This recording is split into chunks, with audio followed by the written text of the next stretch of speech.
విజయ లక్ష్యంపై గురి చూస్తున్నారా? విలువిద్య కథ పూర్తి వివరాలకు చదవండి సాక్షి దినపత్రిక. ఉమ్మడి విశాఖ జిల్లాలో ఎడతెరిపి లేకుండా భారీ వర్షం కురుస్తోంది. విశాఖ నగరంలో కుండపోత వాన పడుతోంది. దీంతో రోడ్లు, లోతట్టు ప్రాంతాలు జలమయమయ్యాయి. అనకాపల్లి జిల్లాలో భారీ వర్షాలకు పంటలు నీట మునిగాయి.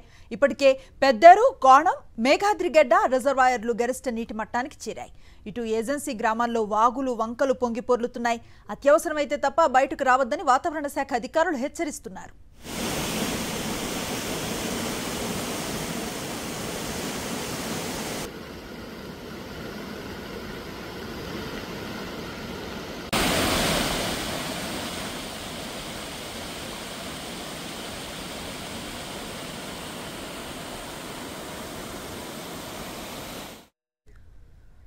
వాయుగుండం ప్రభావంతో విజయనగరం జిల్లాలో విస్తారంగా వర్షాలు కురుస్తున్నాయి. గడిచిన 24 గంటల నుంచి కురుస్తూ ఉన్న వర్షాలకు చెరువులు, వాగులు గరిష్ట స్థాయికి చేరుకుని పొంగి పొర్లుతున్నాయి.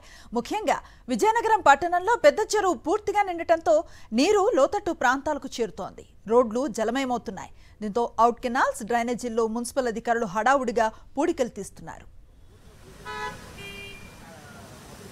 విజయనగరం జిల్లాలో కురుస్తూ ఉన్న వర్షాలపై మరిన్ని వివరాలను మా ప్రతినిధి యుగంధర్ అందిస్తారు. బంగాళాఖాతంలో ఏర్పడిన అల్పపీడన ద్రోణి ప్రభావంతో విజయనగరం జిల్లా అంతటా కూడా విస్తారంగా వర్షాలు కురుస్తున్నాయి. గత రాత్రి నుంచి తీసుకున్నట్టయితే ఎడతెరిపిలేని వానలు కురుస్తున్నాయి. ముఖ్యంగా జిల్లాలోని మెరకముడిదాంలో 57.8 మిల్లీమీటర్ల వర్షపాతం నమోదు కాగా అత్యల్పంగా బొబ్బిల్లో 3.8 మిల్లీమీటర్ల వర్షపాతం నమోదైంది. ప్రస్తుతానికైతే ఏదైతే సముద్ర తీర ప్రాంత మండలాలు ఉన్నాయో, ముఖ్యంగా పూసపాట రేఖ, భోగాపురం ప్రాంతాలైతే మాత్రం వర్షం ఉధృతంగా కురుస్తున్నటువంటి పరిస్థితి. ఒక రకమైనటువంటి ముసురులా ఉంటుంది. మోస్తారు వర్షాలు అయితే కురుస్తున్నాయి. దీని ప్రభావంతో విజయనగరం టౌన్లో లోతట్టు ప్రాంతాలన్నీ కూడా జలమయమయ్యే ప్రమాదం ఉంది. ఈ నేపథ్యంలో మున్సిపల్ అధికారులు ప్రత్యేకమైన చర్యలు తీసుకున్నారు. పెద్ద చెరువుకు సంబంధించినటువంటి అవుట్లెట్స్ ఏవైతే ఉన్నాయో అవన్నీ కూడాను మెయింటెనెన్స్ చేసేటువంటి పని చేపట్టారు.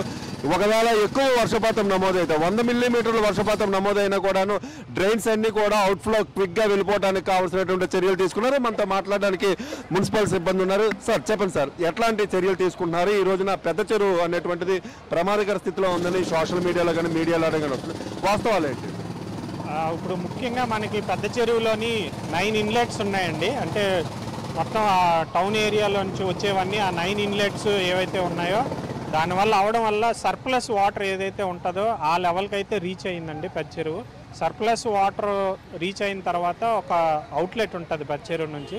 మనకి ఆ అవుట్లెట్ నుంచి వచ్చింది ఇరిగేషన్ డ్రైన్లోకి వెళ్తుందండి వాటర్. ఆ ఇరిగేషన్ డ్రైన్ కూడా ఓవర్ఫ్లో అయిపోయింది. ఓవర్ఫ్లో అయిపోవడం వల్ల రిటర్నింగ్ ఇంకా ఆపోజిట్ ఇంకో డ్రైన్ ఉంటుంది. ఆ డ్రైన్లోకి వాటర్ ఫ్లడ్ అయ్యి మొత్తం ఇక్కడ ఎల్ఐసి బిల్డింగ్ దగ్గర రోడ్ అంతా వాటర్ ఫిల్ అయి ఉన్నదండి. సో మేము ఇప్పుడు డ్రిల్లింగ్ మిషన్ పెట్టి ఈ చిన్న హోల్స్ అయితే ప్రతి 1.5 మీటర్కి హోల్స్ పెట్టుకొని వాటర్ని రోడ్ మీద ఉన్న వాటర్ని అంతా డ్రైన్లోకి పంపిస్తున్నాం. ఇది విజయనగరంలో ఉన్నటువంటి తాజా పరిస్థితి. ఇప్పుడు మనం ఇక్కడ చూసినట్టయితే పెద్ద చెరువు నుంచి వస్తున్నటువంటిది అంతా కూడాను ఇక్కడ ఏదైతే కాంప్లెక్స్ నుంచి ఇటువైపు కోట వైపు వస్తున్నటువంటి మెయిన్ రోడ్ ఇది. ఈ రోడ్డు పైకి పెద్ద ఎత్తున వాటర్ అంతా కూడాను చేరిపోయినటువంటి పరిస్థితి అయితే మనకు కనిపిస్తుంది. ఇది త్వరగా దీన్ని డ్రైన్ చేయాలి అనేటువంటి నేపథ్యంలో ఇక్కడ ఉన్నటువంటి షాపింగ్ కాంప్లెక్సెస్ వీళ్ళంతా కూడాను డ్రైన్ పైన పలకలు వేయటం, దాన్ని పర్మనెంట్గా కాంక్రీట్ వర్క్ చేయడంతో ఓవర్ఫ్లో వస్తున్నటువంటి వాటర్ అంతా కూడాను డ్రైనేజ్లోకి వెళ్లకుండా పూడికిపోయినటువంటి పరిస్థితి. దీనికి సంబంధించినటువంటి వర్క్ అయితే మున్సిపల్ ఇంజనీరింగ్ అధికారులు, హెల్త్ ఇన్స్పెక్టర్స్ వీళ్ళంతా కూడాను చేస్తున్నటువంటి పరిస్థితి అయితే మనకు కనిపిస్తుంది.